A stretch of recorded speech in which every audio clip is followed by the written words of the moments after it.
frappons, Dieu nous ouvre la porte. Lorsque nous prions, et si nous avons foi, le Seigneur fera ce que nous lui demandons.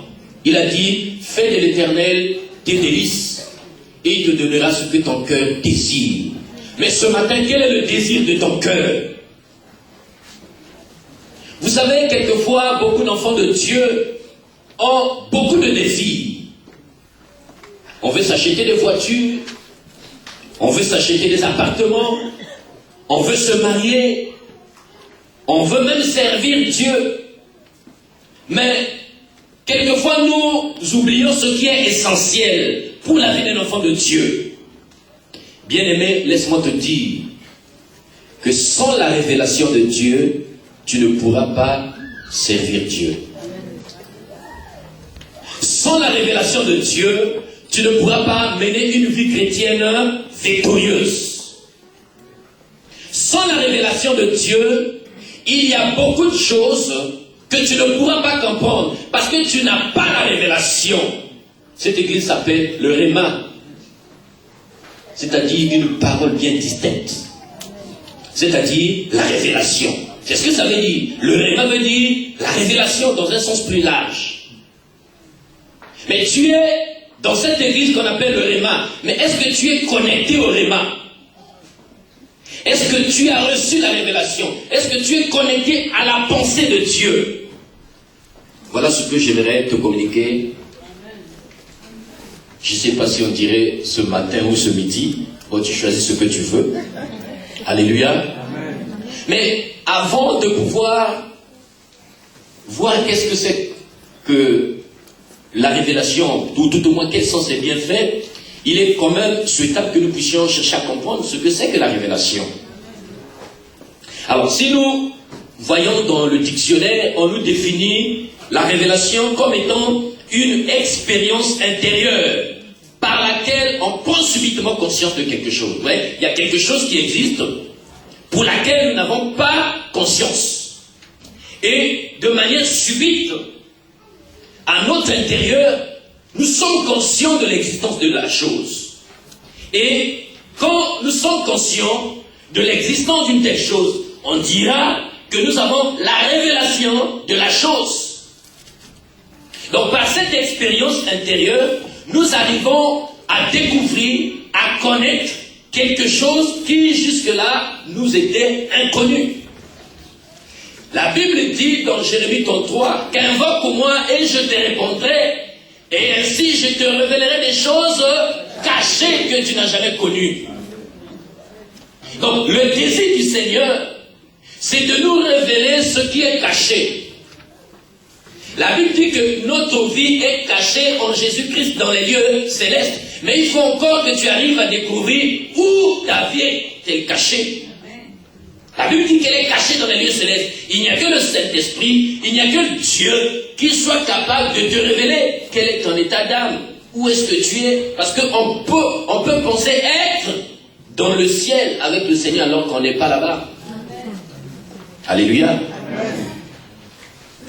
Donc c'est cette expérience par laquelle l'homme prend subitement conscience de quelque chose. Et dans le mot révélation, il y a le verbe révéler. Le verbe révéler a été traduit du verbe grec apocalyptum, qui veut dire, dans un sens que vous connaissez, apocalypse. Donc, le mot apocalypse, dans d'autres versions on appelle ça révélation. Ça vient du verbe grec apocalyptum. Et le mot révéler veut dire découvrir ou dévoiler. Ça veut dire quoi? Lorsque Dieu nous révèle quelque chose, il ne fait que nous dévoiler ce qui était caché. Il nous permet de découvrir ce qui est caché. C'est comme une femme qui se marie. En général, on lui met un voile. Et en général, on demande à l'homme de pouvoir découvrir sa femme, de pouvoir dévoiler sa femme, pour qu'enfin il puisse la voir, pour qu'enfin il puisse la connaître. Donc, lorsque nous parlons de révélation, il y a 4 implications. La première implication nous permet de comprendre la révélation dans un sens beaucoup plus global. Donc, la révélation désigne le passage de l'obscurité à la clarté. Donc, les choses sont sombres, tout est flou. Je mène une vie chrétienne, je ne prospère pas, tout semble être bloqué, tout semble être obscur, rien ne va. Mais par la révélation, je passe de l'état d'obscurité à un état de clarté. Elle peut être un événement, un geste ou une parole qui permet de percevoir ce qu'on ne voyait pas avant. Cela peut se passer par la parole de connaissance, par la parole de sagesse, par une prophétie. Cela peut se passer par un événement quelconque. Ça peut être un décès, ça peut être une maladie. Vous savez, une maladie peut te permettre de découvrir beaucoup de choses concernant ta vie. Par la maladie, tu peux connaître mieux le Seigneur. Par la mort qui frappe dans ta famille, tu peux mieux connaître le Seigneur. Je ne dis pas que ce serait ton cas, c'est juste une image pour dire que la révélation peut être un événement, une parole ou un geste qui vient pour nous faire découvrir ce qui était caché. La deuxième implication, c'est que la révélation implique l'intervention de quelqu'un ou de quelque chose qui communique, qui informe ou qui fait connaître. Donc il y a l'auteur de la révélation. La révélation ne tombe pas du ciel comme ça. Ce n'est pas le fruit du hasard. Si la révélation, c'est parce qu'en amont, il y a quelqu'un qui décide d'apporter cette révélation. Et celui qui apporte la révélation, c'est Dieu. C'est Dieu qui décide de se montrer, c'est Dieu qui décide de faire connaître sa volonté, c'est Dieu qui décide de te faire découvrir quelque chose, c'est Dieu qui décide de te dévoiler quelque chose qui jusque-là était inconnu de toi. La troisième implication, c'est que la révélation vient pour dissiper un mystère et apporter une connaissance.